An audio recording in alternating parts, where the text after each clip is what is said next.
Psalm chapter 23. The Lord is my shepherd, I shall not want. He makes me to lie down in green pastures. He leads me beside the still waters. He restores my soul. He leads me in the paths of righteousness for his name's sake.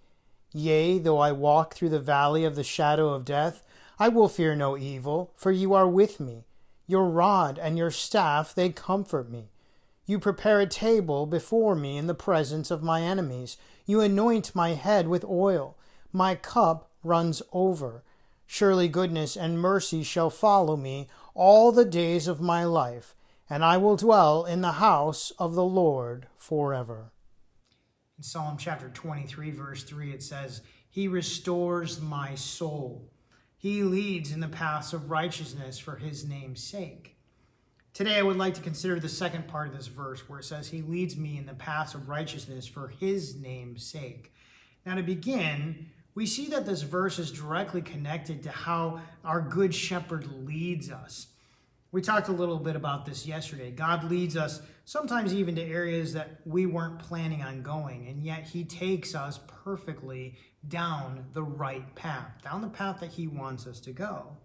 And here we see Jesus is leading us in the paths of righteousness for his name's sake. Now, there's two aspects that I want to consider from this verse. One, Jesus leading us in righteousness. But the second, if you'll notice, it's for his own glory. Now, let's start with the first one. The paths of righteousness can be described as moral righteousness, as moral direction even.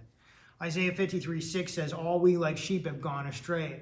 We have turned every one to his own way, and the Lord has laid on him the iniquity of us all. Well, we have a tendency to turn away from God and go our own way. That's how we're like sheep. Sheep are stubborn. Sheep don't always want to go where their shepherd is leading them.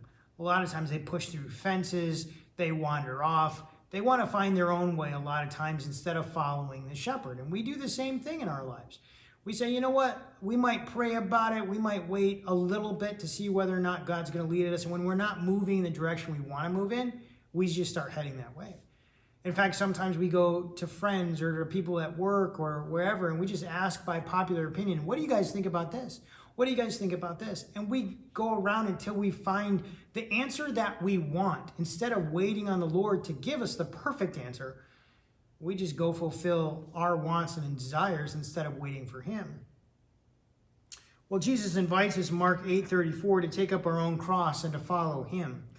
He continues to say in verse 35, For whoever desires to save his life will lose it.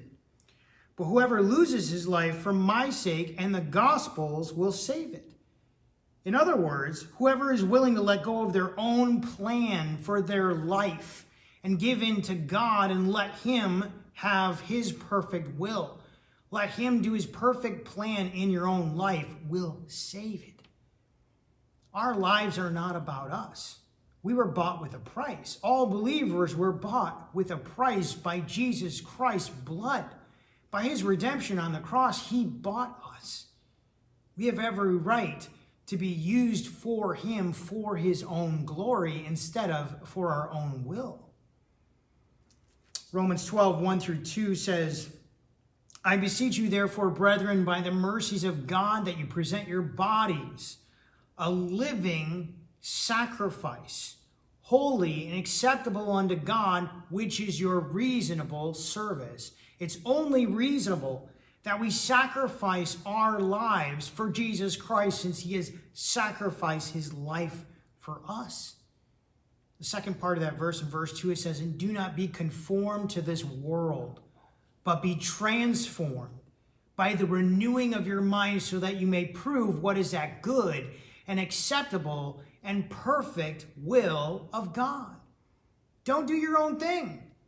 Instead, follow God's plan. Allow Jesus to work in your life and use you for his own glory. We've all been bought with a price.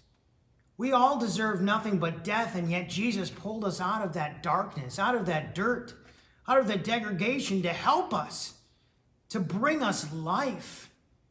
And because of that life that he gives us, we should perfectly be able to go out and to live and to love as he wants us to trust in him and allow his plan to unravel before us instead of demanding that our plan unravel instead. We need to turn away from our wants and instead allow Jesus to work in us perfectly and do whatever it is that he wants to do in our lives. God is good. He is always good.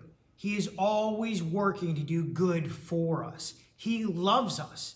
He wants to give us peace. He wants to give us rest. He wants to provide everything for us. But we need to learn to trust in him and be willing to give our lives over to him and let him use them to his fullest extent, because we're doing everything for his glory instead of our own.